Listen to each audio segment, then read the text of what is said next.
Hello everyone. So, my name's not really important. It doesn't matter. I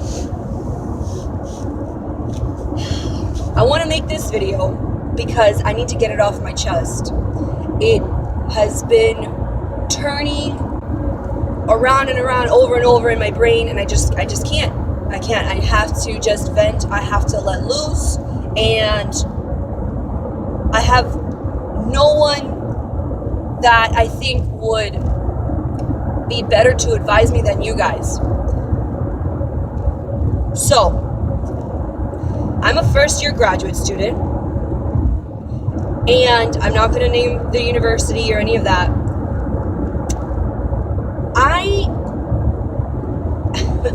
I laugh because, it's beyond me. It's really beyond me. I received my undergraduate degree in communication disorders. I'm earning my master's now in speech-language pathology. And during my undergraduate years, my professors did an excellent job at pounding into us, into our brains, the code of ethics. So, we had quizzes and tests in which we were given ethical dilemmas. I mean, it was big. It was serious. It was a big deal. We had no excuse after leaving there to not know and understand the importance of the code of ethics, the significance, and what they were, all of them, all four, with all the rules.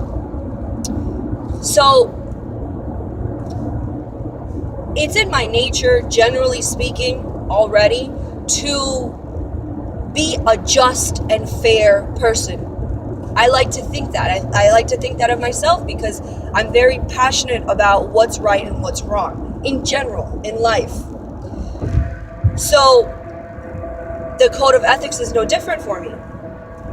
I don't feel like there's a lot of gray area. I want to say that there is none. It's either ethical or it's unethical.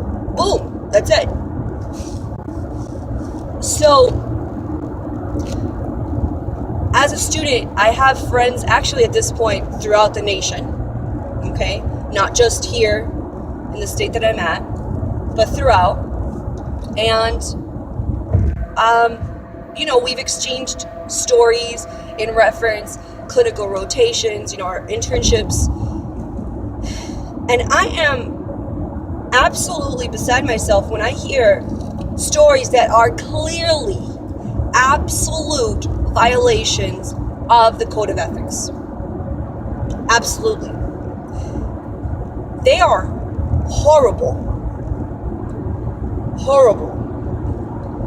I don't want to get into details about the stories because the students don't want any way, shape, or form for it to be tied back to them. They don't.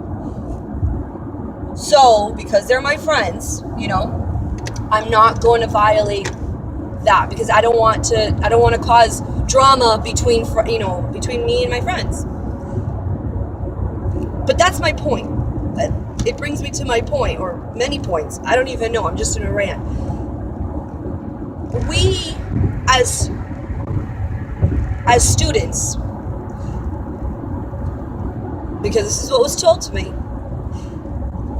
we as students are just as responsible to uphold the code of ethics. We're just as a part of it as an SLP with his or her C's.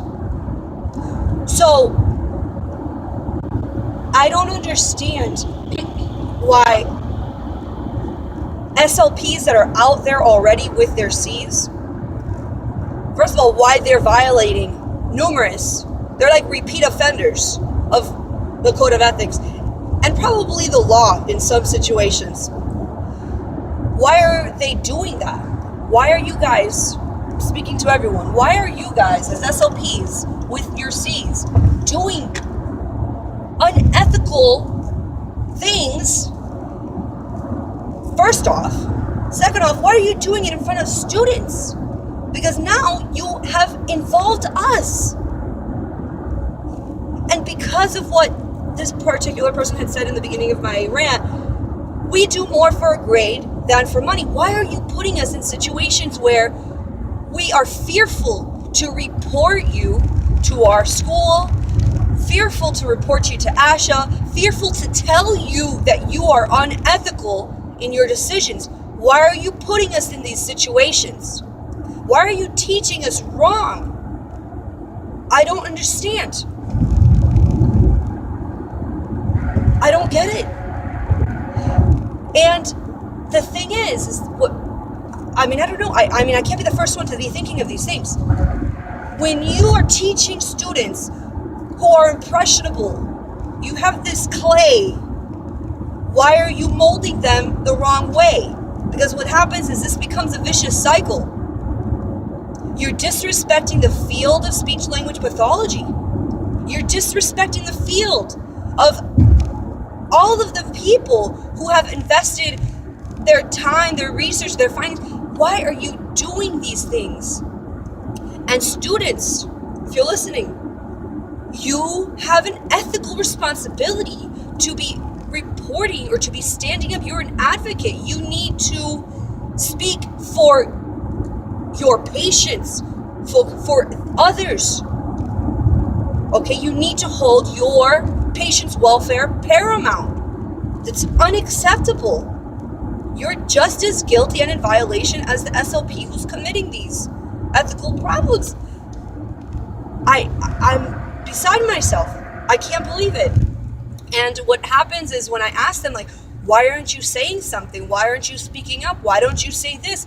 Why? It's not within your scope of practice or whatever, blah, blah, blah. Whatever it is, the situation is.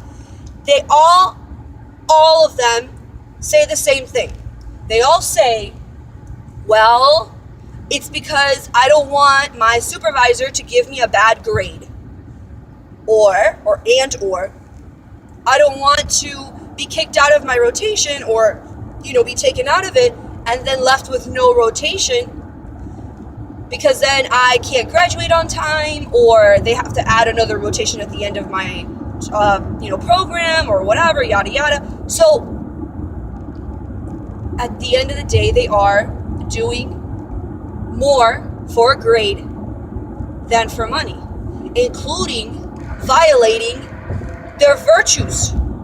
You're sacrificing your patient's welfare and your virtues, your character, because of a grade.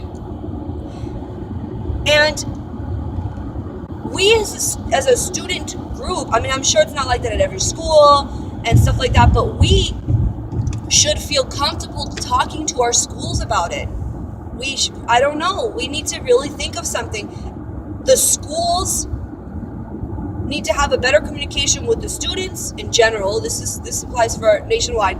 Students need to have a better communication with their supervisors. It should be this interconnecting triangle between the supervisors who have agreed to supervise and educate and guide and mentor these impressionable students into becoming the best SLPs that they possibly can. This is horrible. This is horrible, and it irks me. I'm so infuriated. This does not do anything for us. How can we? It's humiliating. How can we try to purposely rebrand when we don't even have purposely rebrand our field, speech language pathology, when we don't even have our foundation? You can't build a house without establishing the floor plan, making that floor, cement, concrete, whatever, getting that down. We can't start putting up walls until that's done. So it doesn't matter how much you pile into our brains, how much we know about dysphagia, apraxia, blah, blah, blah, fluency, and all these things, the walls, when we don't have a foundation of code of ethics. We need to have that down pat. We need to know it. We need to enforce it. We need to exude ethical behavior, because it's going to affect everything. It's going to affect research, which we know that there have been some research that is not acceptable because of that, because of violation of ethics, or the things are questionable and the methodology is questionable. So I don't understand, like, what can we do about this? This is a group thing. This affects each and every one of us, all of us. And on my drive, I'm still driving, but on my drive, I'm at a red light. I was thinking, I really want to do something about this. I want to do something about this. This concerns me. It affects me. I think about it before I go to sleep. I think about it sometimes throughout the day. In the morning on my drive to my internship, I think about it. And it's just unacceptable. And it just doesn't seem like it seems like it's the norm when it should be rare.